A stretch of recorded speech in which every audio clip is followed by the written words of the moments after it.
Olá, seja muito bem-vindo. Estamos aqui em TVEJA, tvdeveja.com, para falar de um assunto que interessa a você, que interessa a toda a população brasileira e latino-americana, que é a manutenção da miséria, da pobreza, da ignorância, de massas de manobra através do populismo. E hoje eu entrevisto uma mulher que tem feito sucesso nas redes sociais e agora está com o pé na estrada, justamente para tentar desmascarar essa história toda do populismo e oferecer uma alternativa. Como é que se combate isso? É com educação? Com as redes sociais? Acompanhe um trechinho do discurso que acabou tomando conta da internet. O discurso de Glória Alvarez, que é cientista política guatemalteca. Porque la otra cosa que hace el populismo es que le anula la dignidad a las personas, hace sentir a la persona que esa persona no es capaz ni digna de gobernar su propia vida y que necesita de un líder que le maneje absolutamente todo para poder salir adelante. Muito bem, e é justamente a Glória Alvarez que virou a musa aí desse discurso político que está aqui comigo. Mucho gusto, placer, bienvenida. Mucho gusto, Joyce. El placer es todo mío. Me encanta poder platicar con mujeres muy valientes como tú, que hacen un periodismo honesto y sincero. Es un honor. Muitas graças. Bom, a gente vai tentar aqui falar em português. Vou falar em português, e tu hablas despacito em espanhol, para que o nosso jovem internauta possa de imediato entender aqui a nossa conversa. Você acabou, Glória, se tornando aí o grande hit na internet, quando o assunto é a política, né? O seu vídeo viralizou e logo no princípio teve mais de 1 milhão de visualizações.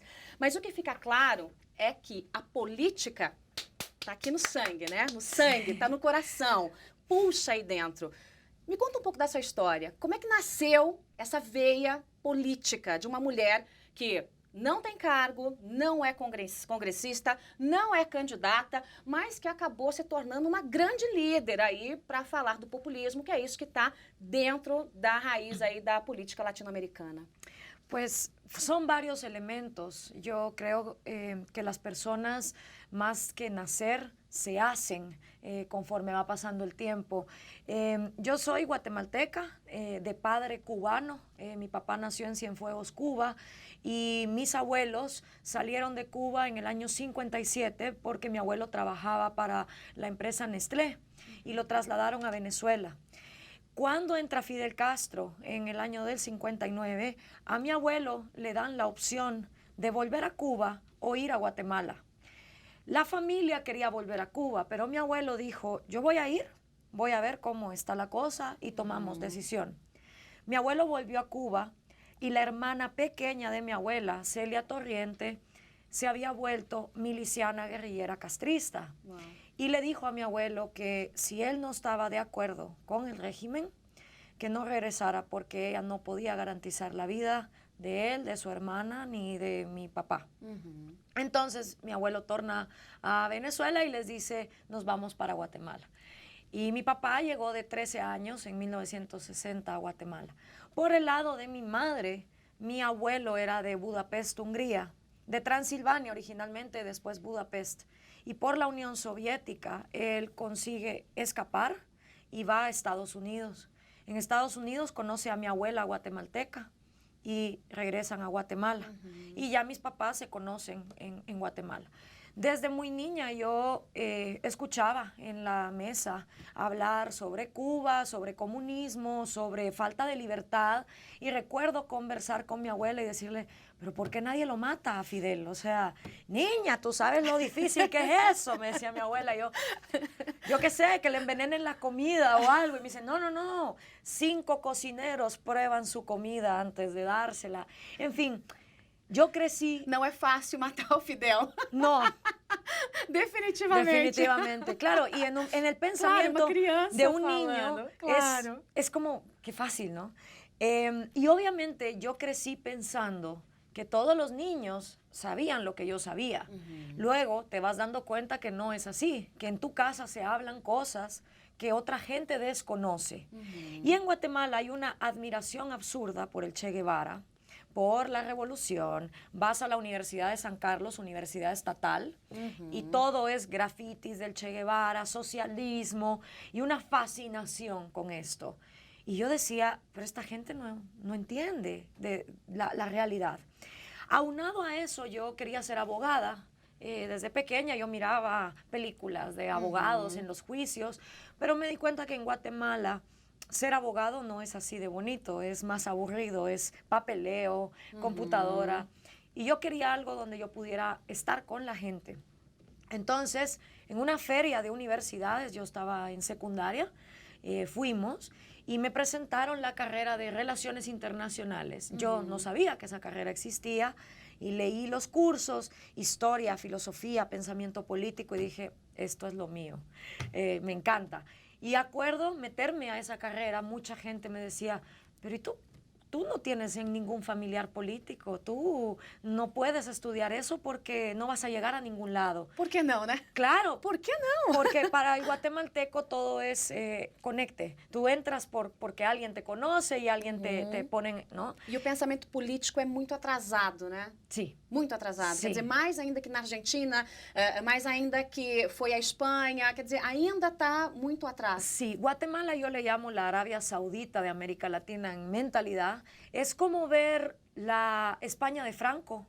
Es como ver Buenos Aires en los 70. Es una mentalidad muy conservadora, muy de tapar los problemas bajo la alfombra, mucha hipocresía, mucho conservadurismo, pero luego violencia intrafamiliar, juicios, problemas de litigios entre familias, mucho de eso. Entonces, me encantó la carrera y ingresé en una universidad sin saberlo, única universidad libertaria del mundo, que abiertamente es una universidad que se pronuncia por el libre mercado, la economía austriaca, Ludwig Mises, Friedrich Hayek, Bastiat, Ayn Rand, pensadores que en su tiempo también fueron rechazados. Mi universidad, no importa qué carrera sigas, te da instrucción económica. Lo primero que te dan es Manifiesto Comunista Karl Marx, pensamiento socialista de Europa, estudias esa parte y luego ya te dan Adam Smith, Bastiat, para que tú entiendas ambos lados de la moneda. Esa instrucción económica a mí me influenció, pero cuando yo me gradué, yo miraba la pobreza en Guatemala, yo miraba la discriminación hacia los indígenas, cosa que también me molestaba, y yo pensaba, muy bonito pensamiento de la universidad, pero no puede ser real, la realidad es otra. Y todavía yo necesitaba confirmar que esa era la vía. Luego, en segundo año universidad, yo tenía unos amigos en una banda de rock y uno de ellos, su papá, tenía una radio. Me llama y me dice, Gloria, ¿quieres trabajar en radio? Claro.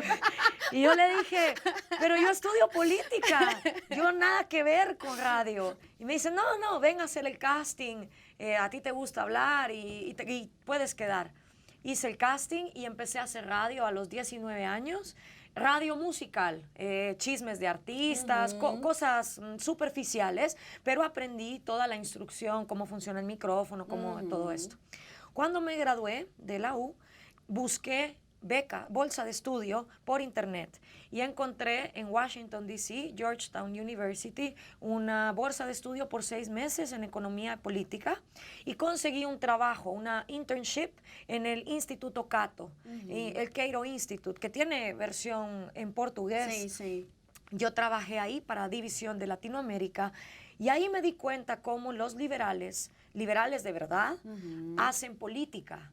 Y entonces pensé, pensamiento de mi universidad puede ser realidad si hacemos lo que se hace ahí.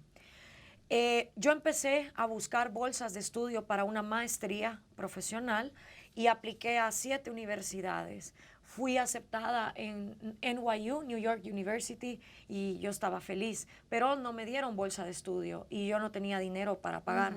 Entonces, paré en Bélgica, en la Universidad KU Leuven, y esa universidad es muy socialista. Entonces, cuando yo llegué ahí, vi a todos los autores socialistas que había visto anteriormente como algo correcto. Y yo estudiaba desarrollo internacional y culturas, antropología, una carrera muy de izquierda. Y la gente me decía, pero ¿tú qué haces aquí? tú no deberías estudiar esto. Y yo les decía, al contrario, la gente que apoyamos el libre mercado, tenemos que quitarle a la izquierda ese tipo de carreras. Más adelante conseguí una otra bolsa de estudio para hacer trabajo de campo con inmigrantes del Senegal en Italia. Con estos inmigrantes yo miraba cómo vivían, cómo los maltrataban, cómo llegan a Europa. Y hablando con un chico de 19 años senegalés, fue como la última piedra, ¿no? Es, lo que te estoy contando es todo un camino. Una construcción para convencerme de que la libertad era el camino. Y él me dijo, Gloria, los europeos son unos hipócritas. Cuando Bono de U2 hace un concierto de Let's Save Africa from Being Poor, todos los alemanes, suecos, finlandeses van al concierto, dan dinero, UNICEF, Oxfam, mucho dinero para salvar África. Pero ese dinero para en las manos de mi dictador. Y mi dictador se roba ese dinero y mantiene al pueblo miserable. Pero yo, me dijo, vengo aquí, escondido, en una patera, son los barcos donde ellos se esconden. Me bajo en España, llego a Italia y vengo a trabajar, a vender bolsos chinos, cualquier cosa. ¿Y qué hace el europeo? Me escupe, me golpea, me humilla, me dice, negro de... ¿Sí? Entonces me dice, el dinero que yo gano va directo a mi familia, no pasa por dictador. Y ese dinero es desarrollo. Entonces, si el europeo quiere desarrollar África, que no sea hipócrita y que nos deje trabajar. Cuando él me dice eso a mí, yo dije, já está. Despertou aí dentro o que você estava construindo. Quer dizer, foi o botãozinho que faltava. Exacto. O botãozinho. Entonces regresé a Guatemala y convencida que no quería gobierno, no quería ONGs, no quería Banco Mundial, nada de eso. Me parecía altamente corrupto, ineficiente. Entonces volví a la radio. Porque... Sempre a rádio. Rádio é uma maravilha. Rádio e política juntas. Sí. É maravilhoso. Sí. Né? Y esta vez mi jefe me dijo, yo quiero ver al aire a la Gloria que fue a estudiar, a Gloria que fue a conocer. Yo quiero que eso se transmita en el micrófono. Yo le dije, ¿estás seguro? Porque mis opiniones son muy firmes. Y él me dijo, sí, estoy seguro.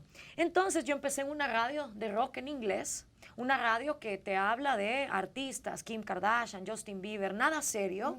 Pero mi programa se llamaba Mañanas de Gloria. Yo empecé a hablar de lo que yo sabía. ¿Y qué sabía yo? Bolsas de estudio. Entonces le decía a los jóvenes, mira, el gobierno no te quiere educar. Gobierno te quiere tonto y miserable. Entonces, si quieres estudiar, aquí hay una bolsa de estudio para Chile, bolsa de estudio para Estados Unidos, Brasil, bolsas de medicina, publicidad, arquitectura. Me empecé a volver conocida como la chica de la radio de las bolsas de estudio. Y el programa disparó rating. Comprobando que el joven sí está sediento de un conocimiento profundo. Entonces, empecé a dar cursos de inglés por internet gratis, tutoriales de YouTube de historia, empecé a tener programas más profundos hasta el punto donde empezaron a llegar candidatos políticos a mi programa. Por primera vez, 30 años de radio, políticos se sentaban a hablar con la juventud. Un banco me llamó, me dijo, nos gusta tu programa. Queremos que seas nuestra community manager de Facebook y Twitter, porque el banco quería empezar a publicar contenidos de profundidad. Entonces, trabajaba radio, trabajaba banco. Luego me llamó una empresa de telefonía celular para que yo fuera gerente de relaciones públicas de ellos. Ahí aprendí cómo el celular te emancipa, te empodera como individuo, porque aunque una mujer esté en un hogar donde su marido la pega, con el teléfono ella es una relación íntima y personal y puede aprender a denunciar a su marido, a aprender de leyes, a aprender... A ter voz. Exacto, a tener voz. Quer dizer, usar a tecnologia para ter voz. Sim. Isso vale desde dentro de casa até as mais altas relações políticas. Exacto. Pero, estando ahí en la empresa, yo ya tenía mi fanpage de Facebook por la radio, ahí publicaba contenidos, y un día publiqué casos de corrupción de la vicepresidenta Roxana Valdetti de mi país. Me llamó mi jefe y me dijo, Gloria, quita eso, bórralo, borra post. Y yo me sentí muy mal, porque fue como cerrarte la boca, ¿no? Y había 3 años que el Movimiento Cívico Nacional, donde yo estoy, me llamaba mi jefe, vente al movimiento, vente al movimiento. Yo le decía, no quiero política, la política es sucia. Pero él me decía, esto es sociedad civil, no es política. Cuando me pasó eso en la empresa de celulares, me fui y llamé a Movimiento y les dije, ok, vengo como el hijo pródigo de la Biblia. Mas você apagou o post? Sí, yo me fui de la empresa de celulares y empecé a trabajar en el movimiento en noviembre de 2013. Entonces, tenía una amiga que se fue a Washington y conoció a la bloguera Rosa María Payá, disidente cubana, hija de un periodista que fue asesinado en Cuba. Y ellos estaban haciendo Parlamento Iberoamericano de la Juventud en Zaragoza. Mandaron una carta a todos los países de América Latina porque el objetivo era funcionarios políticos jóvenes, diputados, alcaldes, pero funcionarios públicos. Mandaron carta a Congreso de Guatemala, mas nadie se interesó, nadie respondió. Rosa María llama a mi amiga Lucía y le dice, Lucía, no hay nadie de Guatemala. Ella me escribe por WhatsApp a un grupo de amigos que tenemos y dice, ¿hay alguien que sepa a quién le interesa un parlamento latinoamericano? Y yo le dije, a mí, yo pensando hacer un parlamento de este lado del continente, claro, pensando poder apoyar. Dale. Entonces me dijo, dame tu email, le di mi email y me escribe Manuel Salva, organizador, Gloria, aquí está tu boleto de avión, te esperamos Zaragoza, septiembre. Y yo, pero, ¿cómo así? O sea, yo no sabía que el parlamento era para allá. Entonces já que foi quando você fez esse discurso que eu botei o trechinho ali, que acabou virando um grande sucesso nas redes sociais e comprovando o que você defendia, que as redes, e defende, que as redes sociais podem ser o caminho para a libertação desse câncer do populismo. Quer dizer, um único vídeo fez com que, bum, né, a coisa... Né, por conta das redes sociais. Quer dizer, tá aí, Facebook, Twitter, também nos canais como YouTube, a internet acabou comprovando o que você pensava lá atrás, o que você discursava lá atrás. Sí. ¿Eh? Y si te das cuenta, todo lo que yo hablo en ese discurso es la acumulación del camino que te acabo de contar. Trabajar en el banco, trabajar en la empresa de celular, trabajar en la radio, el trabajo que hago en el movimiento, que es un estudio profundo el que se hace en el movimiento de república, qué es populismo. Todo eso fue junto el resultado. Uau, hein? Bom, estou conversando aqui com a Glória Alvarez e, claro, a curiosidade é como é que ela começou? Porque as pessoas têm acompanhado essa carreira de um fenômeno político que não é partidário, e a gente tem dito aqui em TVja que não é preciso ter partido para fazer política. A gente viu isso nos movimentos do último dia 15 e os movimentos que voltam à rua agora, às ruas dia 12. Quer dizer, é uma oposição a esse governo corrupto que está aí. É uma oposição aos governos corruptos que passaram, mas é uma oposição que não tem cor. A cor é a cor da bandeira brasileira, mas não é uma oposição que tem cor partidária, não é de esquerda, de direita, do centro, isso pouco interessa, é a população que está na rua, é a população fazendo oposição a tudo que está errado aí. E que foi exatamente o discurso que você acabou fazendo, quer dizer, uma oposição, sim, ao populismo, uma oposição à corrupção, mas uma oposição sem cor partidária. Essa é a política de verdade? Sí, yo tengo mi ideología muy establecida, conocida como libertarianismo. Yo soy libertaria, pero eso es yo. Lo que yo denuncio y lo que yo busco es que cada persona se informe de política para llegar a sus propias conclusiones. Cada cabeza es un mundo y cada cabeza debe formarse políticamente para que no la engañe el político. Eu quero soltar mais um trechinho desse discurso da Glória Alvarez, e é um trecho em que ela fala justamente da multiplicação da miséria. Acompanhe. El populismo ama tanto a los pobres que los multiplica, porque lo que busca es esa multiplicación de miseria para seguir recibiendo un voto a través de cualquier objeto material que en ese momento la gente necesita. ¿Cuál es el reto? ¿Cómo hacemos? Como fazemos? Um câncer. Esse populismo é um câncer. Através de bolsas família da vida, por exemplo, em que um governo, como o governo petista, vem e diz assim, olha, você é um pobre, está passando fome, coitadinho. Então eu vou te colocar debaixo da minha asa como uma grande mãe. E eu vou te alimentar, mas você tem que votar em mim. E eu vou te manter pobre e dependente desta Bolsa Família. Porque se você ficar independente, você vai entender que pode ter o direito de escolha. Así es. Isso é um câncer? É isso que acontece, Glória? Quer dizer, essa Bolsa Família, como tem no seu país também com outro nome, né? Sí. É uma forma de manutenção dessa miséria toda? Y no solo, te voy a explicar algo, Guatemala tiene índices de desnutrición crónica muy altos.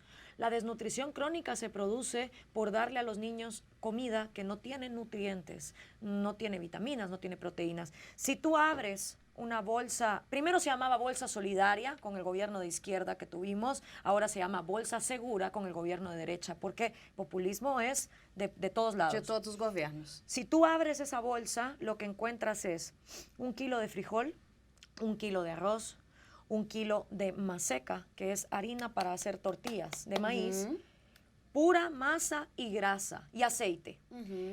Eso no alimenta. Eso no tiene verduras, no tiene frutas, no tiene carne, no tiene los nutrientes y las vitaminas que un niño necesita para desarrollar intelecto.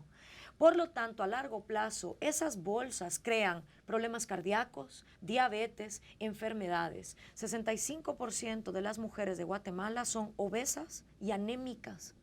Entonces, no solo es el daño de ahorita, sino el daño a futuro. Aparte, la dependencia, porque tú te entregan esa bolsa y son poblaciones sedientas de justicia, poblaciones que nunca han tenido un policía, un abogado o un juez que vigile por su vida, su libertad y su propiedad. Entonces, en la mentalidad de la gente es, bueno, si el político igual no me va a dar justicia, por lo menos me quedo con esta bolsa. Es como un sentimiento de reivindicación, de pensar, por lo menos me quedo con esto.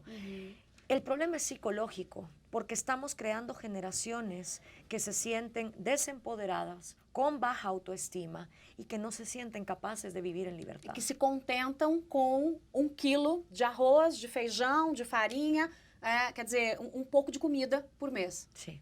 E aí se mantém essa massa de manobra. É uma estratégia, a estratégia usada na Guatemala, em outros países aí latino-americanos e no Brasil, de fornecer essas bolsas não como um jeito de matar a fome imediata, mas como um jeito de manutenção da miséria. É uma estratégia, Glória, para também esses governos populistas manterem o poder? Sí. El populismo es tan antiguo como la misma política. Populismo tenían los romanos, le llamaban pan y circo, pero el populismo del que yo estoy hablando en mi palestra es el populismo latinoamericano actual. Para nosotros, en el movimiento, en la investigación que hemos realizado, este populismo arranca con la caída del muro de Berlín en 1989. Cuando cae la Unión Soviética, ocurren 2 sucesos en América Latina. El primero, la izquierda latinoamericana, partidos comunistas, guerrillas, asociaciones juveniles de izquierda, se encuentran con un problema. Ya no hay dinero para financiar guerras, conflictos. Ya la Unión Soviética cayó. Entonces, hay que ver cómo van a llegar al poder. Hay que empezar a pensar cómo van a sostenerse a largo plazo. Y lo que hacen es que toman un avión y vienen aquí, a Sao Paulo, al conocido Foro de Sao Paulo. En el Foro de Sao Paulo, toda la izquierda latinoamericana desarrolla el socialismo del siglo XXI, una agenda de pasos que ha desmantelado nuestras repúblicas poco a poco. La segunda cosa que ocurre después de caída muro de Berlín es los partidos de derecha se van y agarran un avión, pero se van a Washington, D.C. En Washington, D.C. hacen el consenso de Washington. Ahí los presidentes de derecha juran que van a regresar a sus países a implementar libre mercado y capitalismo, que van a liberalizar, a privatizar todos los sectores estatales.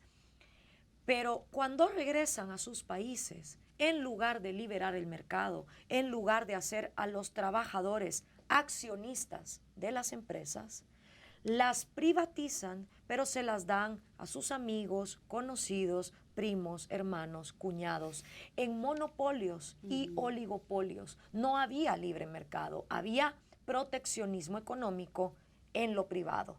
Pero en el imaginario de la gente en Latinoamérica, el capitalismo fracasó. El capitalismo no sirve, mas no se dieron cuenta que capitalismo puro y duro nunca tuvimos, sino lo que tuvimos es mercantilismo estatal. Todo el mundo pensaba a principios de los 90, Ronald Reagan, Margaret Thatcher, era la época de triunfó el capitalismo, esa era la mentalidad. Mas en la realidad no triunfó capitalismo porque no hubo eso. El socialismo del siglo XXI, Hugo Chávez, Rafael Correa, dicen, ¿ya vieron? Capitalismo no funciona, necesitamos llegar al poder. Y con populismo manipulan al pueblo para jugar al juego de la democracia. Porque la izquierda se dio cuenta que ya no podía asesinar, ya no podía hacer guerrillas. Si quería llegar al poder, tenía que jugar a la democracia. Y ahí es donde el populismo les vino efectivo. Pero cuando la izquierda empieza a ganar con populismo, la derecha ve e hace populismo também.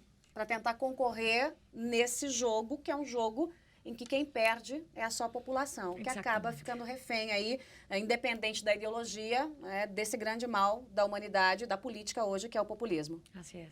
Estou conversando com a Glória Alvarez, ela que tem viajado aí agora o mundo. Você começou, Glória, uma viagem esta semana e vai terminar daqui 1 mês e meio. Vai passar por 7 países latino-americanos, né? Justamente defendendo esse rompimento aí do populismo.